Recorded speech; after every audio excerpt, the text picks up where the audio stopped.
Morning. So this is a service book which I made up, ignoring the previous services on the car.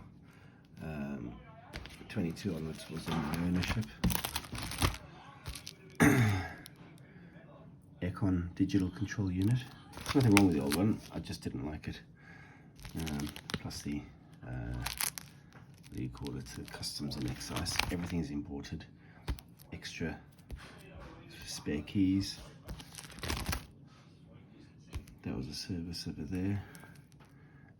Replaced the bonnet struts. This is just, I mean, I keep everything, even the chrome wheel nut covers. I wouldn't buy them again, they were shite. Ignition key codes, which most cars won't have anymore. I have them all. And the details of sort of where to find them and stuff. There's, well, I don't want to show it online, but that's the key codes there. That's the head unit cost. It's a totally digital head unit, so you don't need cables for your phone. Rear discs and pads.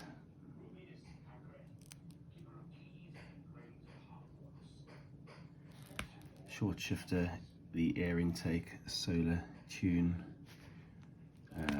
some new HSV badges. So that was it. New injectors. That was a big one. And this I did in the February. I bought the car in the January, and the fella had a brand new MOT on the car, and said there was no issues, yet the rear brakes were absolutely knackered. Turns out he had it done at his friend's MOT shop. So as with anything like that, and any dealership MOT, I take it with a pinch of salt now, because people stiff you over constantly. At least with mine, it's done at an independent garage, and you could see yourself what's and all.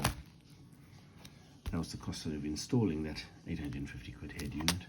There's your Alpine booklet.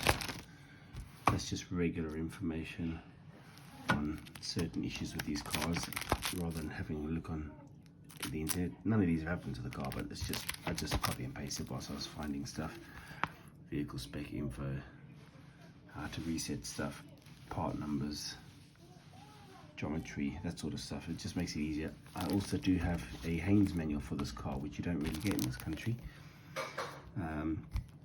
Outside temperature sensor, that had a fault. It was only a cheap fix. Power steering pump, that was replaced. There's your label for it.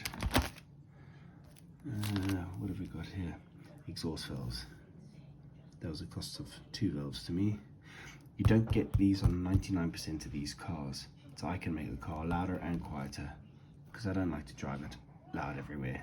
You wake up at 5 in the morning, you want to go somewhere, the car's quiet. Happy days. Steering boot gaiter, which was replaced. That was the cost to fit those exhaust valves.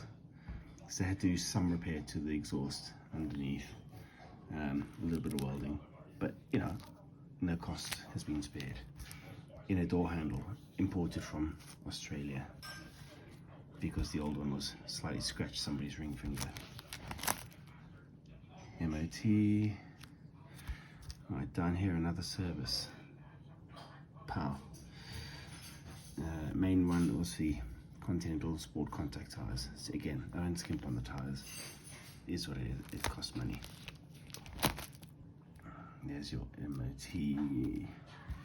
Another one here. That was another full service, but it didn't need much. Battery, starter motor fitted, new starter motor as well. The fellow who fitted the short shifter kit, the gear knob, popped up loose, so they've refitted that. There's another receipt over there, 150, another one 312. That was for the starter motor itself. So the other price was automated, was just the fitting. Front door speakers. That's another set of door speakers. Headlights. And that's not including the shipping. There's your shipping costs. Import, VAT, all that kind of jazz. Hertz amplifiers, 2 of those. All the cabling, all the accessories. And the boring stuff. 12-inch subwoofer, The box I made myself at a quite a considerable cost, but it's made really nicely. I'm a contractor, by the way. That was the price of fitting all the audio. There's your stuff for that, and there's another price for more audio. That's the MOT that you saw online. See, I'm not hiding it from anybody. It's all there. Another MOT. That's the MOT test. This was the front tires, brand new, and that was in January, sorry. And that's where we are up to now. So I've not had a clutch at some stage. That was before my ownership. So you're not going to get this with any other car, and there's about 13 grand I've put into the car, mainly with upgrades, some with servicing, which is why I'm asking a little bit more for the car. But you're getting a car that's solid and really good. So give me a shout. I'm happy to do a walk around with you on that, but just base the other cars on the spec that this one has. It's got thousands in audio alone, and the audio is brand new as well. I've only fitted that, I think it was November, December. I don't want to sell the car, but I've got a brand new van on the drive, because my old van was starting to give me issues, and I don't want to be spending money on two cars.